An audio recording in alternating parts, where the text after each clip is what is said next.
Hi everybody! Nesta videoaula vamos estudar phrasal verbs. É uma coisa importantíssima do inglês, ainda mais porque tem aquele detalhezinho que a gente não pode traduzir palavra por palavra para compreender o texto. Às vezes a gente tem que pegar um bloco de palavras e tentar entender o que isso significaria em português. E os phrasal verbs são parte importante desse processo.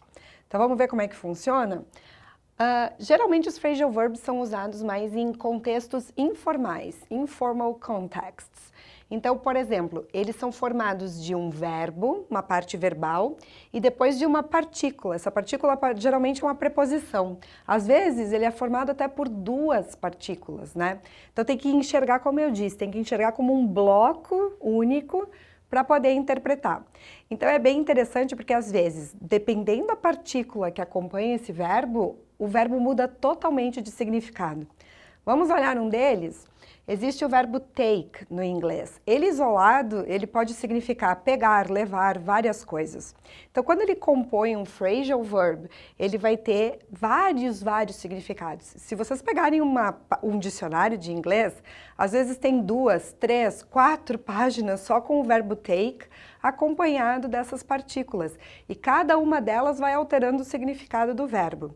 Eu trouxe 2 significados aqui, 2 phrasal verbs formados com take. Na primeira frase, eu usei take up. E I took up some piano lessons last year. O que significa esse took up? Porque aqui o took é o passado de take. Took up seria eu fiz, eu me matriculei, eu cursei, né, aulas de piano ano passado. Um outro exemplo, se eu trocar o up por over, por exemplo, take over, já vai mudar de sentido de novo. Facebook took over WhatsApp in 2014. O que isso significa? A empresa Facebook, ela assumiu o controle da empresa WhatsApp em 2014. Então vocês vejam que apesar da parte verbal ser a mesma, com esse acréscimo do up, take up, vai ter um significado, que seria fazer, cursar, né? Geralmente a gente usa o take up quando a gente começa um curso, né? I took up some English lessons on Futura, por exemplo, né? E o take over é no sentido de assumir. No caso, o Facebook, ele assumiu o controle do WhatsApp, ele comprou o WhatsApp em 2014. Vamos ver alguns outros verbos?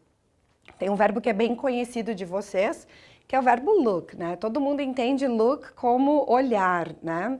Então, por exemplo, aqui em cima, quando eu digo look at, sim, é nesse sentido de olhar, ver.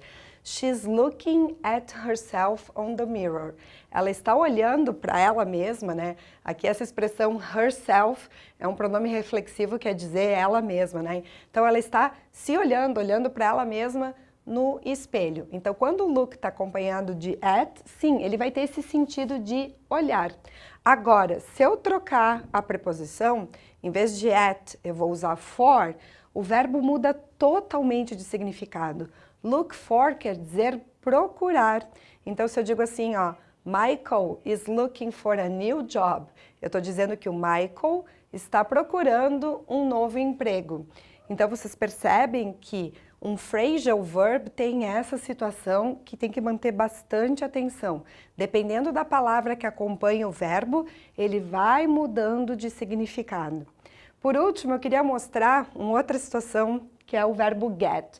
O get é mais ou menos como o take. Ele forma vários sentidos. Ele adquire vários significados. Às vezes lá no dicionário vai passando as páginas, né? O get tem 2, 3 páginas, porque realmente ele é um verbo bastante usado no inglês, principalmente compondo phrasal verbs. Então, tem essa expressão aqui que eu acho um amor, né? Que é o get along with. O que quer dizer get along with?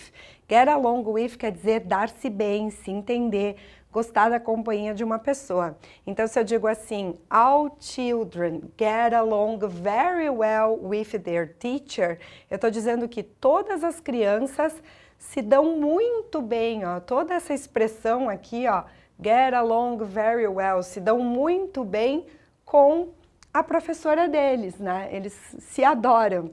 Get along well. Outra coisa, vejam essa cena aqui, que acho que é muito comum para todos vocês, né? acordar cedinho para ir para a faculdade, para ir para o colégio, para ir para o trabalho, né? Essa questão de acordar cedo, né? Então, como é que eu digo levantar da cama, né? De manhã cedo, nesse caso, eu vou falar get up. Get up aqui nesse sentido é levantar, sair da cama. My brother always gets up very early. O meu irmão sempre acorda muito cedo. Tá ele com o despertador na mão, 5 horas da manhã. Fazer o quê, né? A vida segue. Então, recapitulando, nesta videoaula estudamos os phrasal verbs, que são verbos usados em contextos informais. Eles são feitos, então, de uma parte verbal, que vai ter um verbo, por exemplo, take, por exemplo, look, get, e partículas, que geralmente são preposições, como aqui acontece take up, take over. Aqui temos o look at, look for, get along with, que tem 2 partículas, get up, né? E muito importante, à medida que tu vai trocando essas partículas, o significado do verbo muda. Então, por exemplo, assim como take up seria fazer aulas, cursar, estudar, né? O take over aqui seria assumir o controle de uma empresa. Então, trocando essa partícula, o significado muda também.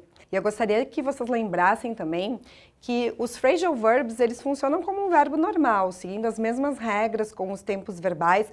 Por exemplo, aqui, ó, o verbo look at, ele está sendo usado no present continuous. She's looking at herself on the mirror.